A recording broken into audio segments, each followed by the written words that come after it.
Est-ce qu'on est la meilleure tribune du championnat? Mais oui, je veux dire qu'on est la meilleure tribune du championnat. On commence par les news, mon cher Vincent. Eh oui, vous pouvez toujours rejoindre la Damien Como League sur Mon Petit Prono. C'est le truc qui s'appelle d'Oculiste. Son nom, c'est KTBNZ qui est en tête. 10 bons pronos, 3 scores exacts. Donc, vous pouvez toujours rejoindre. Je crois qu'on est un peu plus de 350 participants. Spoiler, la feuille de match, on est à chier. Ouais. Je suis pas d'accord, je suis 67ème, c'est un super classement. Voilà. Moi, j'ai pas trop bon. Ce que j'ai à dire, mieux c'est classé 67ème. c'est à la falle du bal qu'on paye les Non, il musiciens, y a messieurs. Nadia qui est devant moi Dame. pour 1 point. Nadia, t'écoutes pas, elle est en train de parler avec Fred. Regarde, elle, même pas t'écoute. Regarde. Fred, lâche Nadia, laisse-la faire son émission. On enchaîne avec la Roma qui remporte la Moss Women French Cup après une victoire 2-1 contre Bilbao en finale. Le PFC remporte le match pour la 3e place sur le même score face au PSV Eindhoven avec une ouverture du score derrière de la Toulousaine Maltide Bourdieu. Vincent, je me retourne vers toi parce qu'on a vu les 4 équipes jeudi. Ouais. Moi, j'ai envie de dire que la Roma, c'est pas... déjà la finale était méritée entre ces deux meilleures équipes, mais la Roma, c'est celle qui moi m'avait plus plu perso. En fait, c'est tout simplement logique, c'est que Bilbao, ce qu'on a vu, c'est qu'ils avaient la possession, mais ils n'avaient pas l'efficacité. Là, pour le coup, à la face, on avait une équipe de la Roma qui a planté 3 buts en moins de 20 minutes sur la demi-finale, donc c'est assez logique de voir l'équipe la plus performante sur le terrain, la plus offensive, gagner. Donc on n'a pas pu voir le match bien sûr parce qu'on commentait au Danube le match du TFC contre Nice, mais de ce qu'on a vu en demi-finale, il n'y a rien du tout d'illogique. Et d'ailleurs même pareil sur le match pour la 3e place. Totalement. Le classement paraît cohérent par rapport aux demi-finales qu'on a vues. Totalement. Félicitations en tout cas aux joueuses romaines. On passe au journal des prêtés, messieurs, dames, puisqu'on a Noël Amadi. Qu'est-ce qu'il a fait, Noël Amadi? Il était titulaire au milieu du terrain lors du nul 1 partout du Paris 13 Atlético contre Versailles. Il est sorti un petit peu avant l'heure de jeu. Les Parisiens sont 15e et premier non relégable de national. Oliver Zenden il est resté sur le banc une fois de plus lors du match nul 2 partout du Randers contre Brøndby. Bissoko, ça va mieux pour lui. Par contre, il était titulaire sur l'aile gauche de l'attaque lors du nul 1 partout face à Queen's Park Rangers. Il est sorti à l'heure de jeu. Plymouth est 21e et premier non relégable. Saïd Amoulic est toujours au placard, sans mauvais jeu de mots.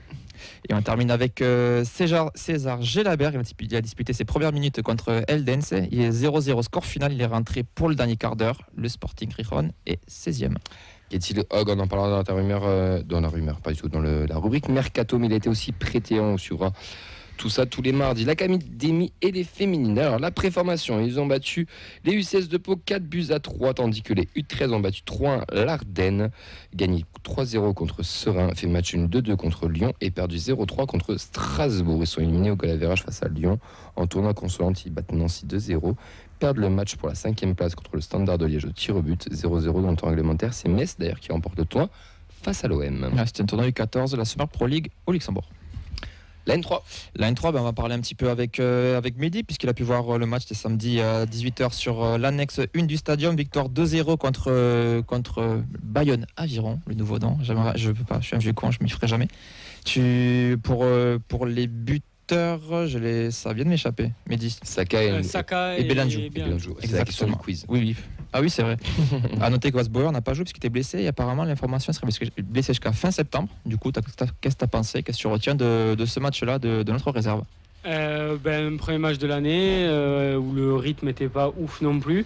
La première chose que je vais retenir pour les jeunes de la N3, c'est que le niveau correspond beaucoup plus à ce qu'ils sont capables de faire. Où l'année dernière, franchement, c'était très compliqué sur beaucoup de matchs où il y avait pas match tout simplement.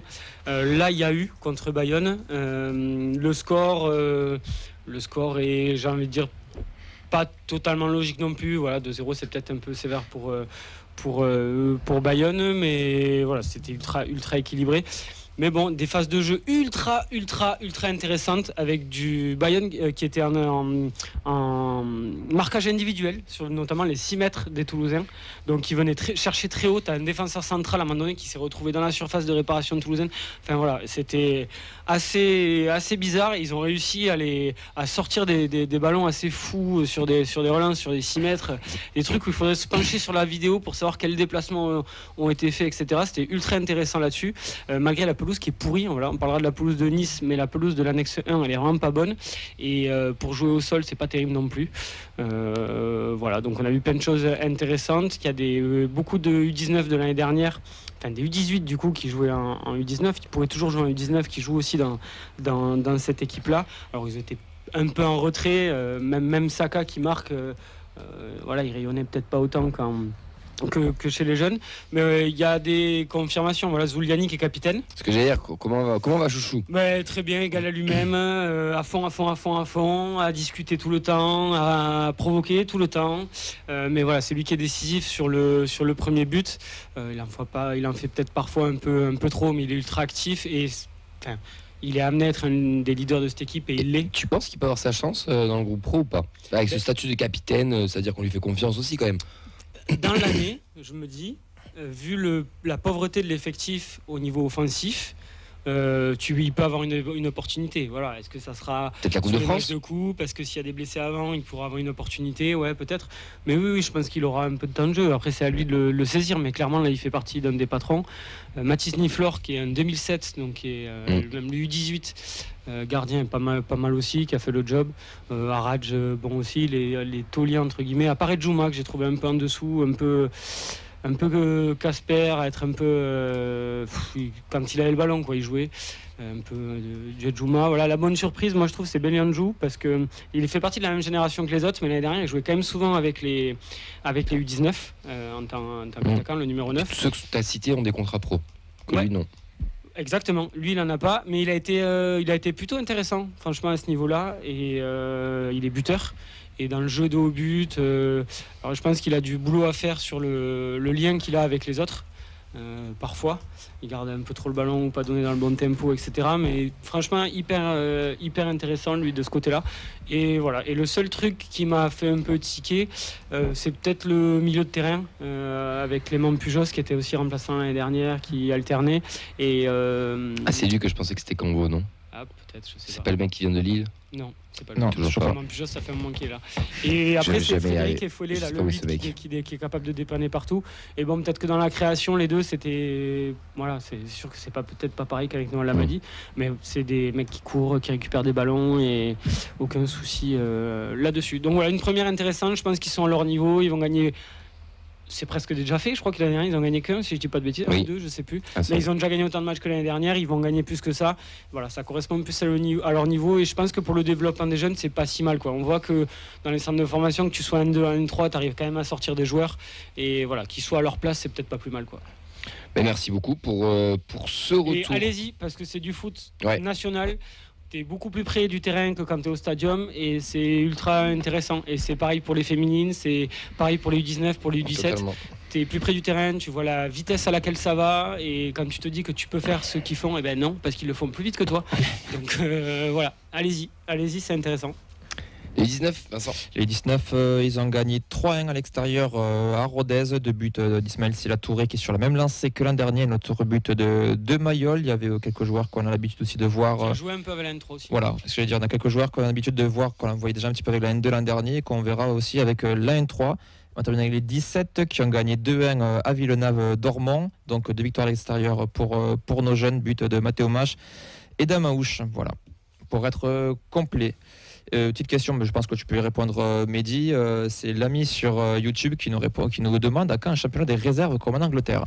Eh bien, je crois que c'est un peu dans les tuyaux. C'est un projet. Ça serait en parallèle apparemment des championnats où il y aurait une sorte de championnat des réserves avec des mini-poules, puis une phase finale. Je crois que ça ferait 4 à 6 matchs dans l'année, si je dis pas de bêtises. C'est un projet. Je ne sais pas si ça a été acté pour cette saison. Ça devait, mais il n'y en a pas une nouvelle, ou alors on ne l'a pas vu passer. Mais en tout cas, c'est un projet, et c'est un projet hybride, quoi. Ça ne sera pas un championnat 100% réserve. Ils resteront dans la compétition dans laquelle ils sont. Ça serait supplémentaire. Mais, ouais, c'est ça. Donc je crois que c'est 3 ou 4 matchs de poule, si je ne dis pas de bêtises. Et ensuite des phases finales, voilà, quelque chose comme ça. Voilà, assure. On enchaîne avec les filles, puisque les féminines étaient en match de préparation. Elles étaient en amical face à l'Olympique de Marseille. Elles ont perdu 3-0. D'ailleurs, on avait Vincent, Mehdi et Nadia qui étaient au match. Free Fly aussi, puisque sa carrière d'identité est toujours présente au stadium. Messieurs, qu'est-ce que vous avez pensé sur le match? Vincent, qu'est-ce que tu as pensé de ce match, de ce second match de préparation entre Marseille et Toulouse? Je vais te parler un petit peu de l'ambiance déjà. Donc ça faisait plaisir ce retour au stadium. Moi, pour ma part, j'avais pas pu voir les filles au stadium la dernière fois que c'était venu. J'étais pas sur Toulouse, voilà, exactement. Donc c'était assez plaisant. Pour le coup, il y avait aussi une buvette qui était ouverte. Donc c'est bête, mais c'est quand même bien fait. Non, je veux dire que ça me fait. C'est pas juste un match de l'annexe si on déplace au stadium. C'est-à-dire qu'ils te mettent quand même. Parce que sur l'annexe, il n'y a pas les buvettes. Voilà, ils te mettent quand même l'infrastructure stadium. Après, il me semble que c'était géré par la Moss Foreign French Cup, cette partie-là aussi. Sinon, c'était bien fait. Nous, on était tous sur un honneur. Sud. Sud. Non, pardon. sud, oui. Sud, pardon, oui. Sud. Et il y avait Remarqué, il y avait du monde. Franchement, il y avait du monde. Après, c'était un petit peu disséminé sur les différentes places. Donc, on a eu la chance d'aller sur les sièges. Si nous on avait chaud, les joueuses devaient crever de chaud sur le terrain parce que c'était vraiment compliqué à 13h30 avant l'orage. C'était compliqué. D'ailleurs, il y a eu pause fraîcheur de mi-temps. La mi-temps a duré beaucoup plus longtemps qu'une mi-temps classique, le temps qu'elle puisse récupérer. Les vestiaires étaient loin aussi. C'était pas dans les vestiaires traditionnels. Ah, ils étaient dans les mêmes vestiaires que d'habitude sur les annexes. Ouais. Bon, En dessous, c'est sérieux. Organisation Amos, pas TF. Ah, je sais pas si quand c'est- même. Ouais, niveau vestiaire et tout, niveau entretien, etc. Ouais. Sur sportivement, jusqu'à la pause fraîcheur, en fait, c'est un match très équilibré, même plutôt en faveur du TFC, puisque c'est là où on a le plus d'occasions. On prend un but un peu venu de nulle part. Sur l'ouverture du score, c'est juste à la reprise. On a quelques occasions de plus, mais ça sera quasiment les dernières du match parce que la seconde mi-temps a été beaucoup plus compliquée. Bon, bien sûr, après il y a eu les rotations, donc ça ne veut plus forcément dire grand-chose. C'est plus forcément des équipes types qui se jouent, mais on a eu des Marseillaises qui ont Puis été tueuses. Pas au même niveau de prépa. Oui. Elles étaient au 5e match, les Marseillaises apparemment, alors que nous c'était que le second. C'est ça, tu le sens. Donc forcément, il y a ça a joué. Et puis c'est ce qu'on disait peut-être en off. Marseille, ça a joué la montée l'année dernière jusqu'à la fin. Donc au niveau de l'homogénéité de l'équipe, il y avait moins de différence entre les joueuses physiquement, etc. Alors que nous, il y avait des joueuses qui ressortaient, d'autres un peu moins. Il y a eu des jeunes que détestaient aussi. C'était plus disparate. Mais bon, on est arrivé. Il y a eu, moi en tout cas, c'est le sentiment qu'on en a. Et il faudra voir ce que dit Antoine. Mais que tu rivalises à peu près, on va dire, avec une équipe qui jouait le haut l'année dernière. Donc c'est quand même plutôt pas mal. Et Célène, va falloir qu'elle passe les vendages parce qu'elle s'est créé beaucoup d'occasions, mais elle a raté. On va écouter Antoine Gérard qui a répondu encore une nouvelle fois. Comme chaque mardi, vous en avez l'habitude maintenant à nos questions. On lui a demandé si le score reflétait le match. Sur la défaite de ce week-end, effectivement, on fait une bonne première mi-temps où on se crée énormément d'occasions. On donne au moins le premier but, mais le second est largement évitable. Mais voilà, on rentre à 2-0 à la mi-temps contre nous, avec le sentiment qu'avec un peu plus d'efficacité, on aurait sans doute mérité d'être devant le tableau d'affichage. Mais dans un match de prépa comme celui-ci, ce qui est important, c'est de pouvoir se créer beaucoup d'occasions. Parce qu'après, on a des joueuses de qualité qui sont à droite devant le but, qui ne l'ont pas été spécifiquement sur ce match, mais qui vont marquer des buts dans la saison. Donc notre capacité à s'en créer, c'est rassurant sur ce qui peut suivre sur la saison. Ensuite, on lui a demandé quel était l'intérêt de se confronter à un adversaire théoriquement plus fort que le TFC. Entamait le second match de prépa quand Marseille entamait son 5e, donc ça fait un décalage aussi athlétique sur la prépa et un décalage d'intensité. Donc ça aussi c'était bien, c'était très important pour nous de nous confronter à certaines difficultés qui sont propres à notre championnat de seconde ligue qu'on va découvrir. Puisque même si on a déjà joué en D2 il y a 2 ans, c'est complètement différent sur une seconde ligue à une seule poule, beaucoup plus homogène. Voilà, et puis l'année dernière, on avait fait beaucoup de matchs contre des équipes qui n'étaient pas forcément du niveau de la D3 et on s'était fait surprendre sur le premier match sur la réalité de ce que pouvaient nous proposer des équipes de D3 et on avait perdu 2-0 à Clermont. Donc je pense que ce qui est important, c'est d'être au clair avec ce qui nous attend, quitte à rencontrer quelques difficultés, pouvoir malgré tout s'y confronter et régler les problématiques. Mehdi, d'accord avec le coach? Oui. Bah oui, qu'est-ce que je veux dire, il l'analyse mieux que moi, il a plus de compétences pour ça, mais oui, effectivement, c'est exactement le ressenti qu'on en avait, ce dont on a discuté avant l'émission, donc oui. Du coup, tu te dis que ça sent plutôt bon. Alors quel est l'objectif, je sais pas, il faudra lui demander vraiment, peut-être, mais on attend le dernier match de prépa. Ouais, mais si c'est de se maintenir, je pense que, en tout cas, visuellement, moi j'en ai vu qu'un encore une fois, etc. Mais tu te dis que tu es là où tu dois être pour vraiment postuler à ce maintien-là et être vraiment dans la course, t'es pas largué, rien. Enfin, t'es là où il faut, quoi. On a demandé aussi comment se passait l'intégration des nouvelles recrues.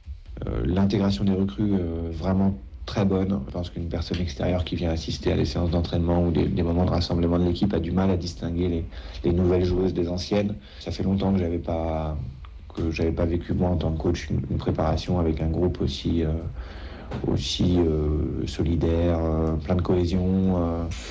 Voilà, je suis vraiment pas inquiet sur cet aspect. Je pense qu'on a des chouettes filles qui vont s'engager après dans la compétition avec l'envie de bien faire tout ensemble. Alors que certains se font chier en plateau à regarder les vidéos, on enchaîne avec les vocaux du coach. La pub sauvage Oui, sur je la sais, PP. t'inquiète. On enchaîne avec les derniers vocaux du coach quelles sont les prochaines échéances. C'est dur à Alors, dire, hein. Merci de Séville. Les prochaines échéances, c'est le match amical de demain soir à Montauban, enfin à Montbartier, à côté de Montauban, contre Montauban, qui vient de descendre en D3. On jouera Eibar le samedi 31.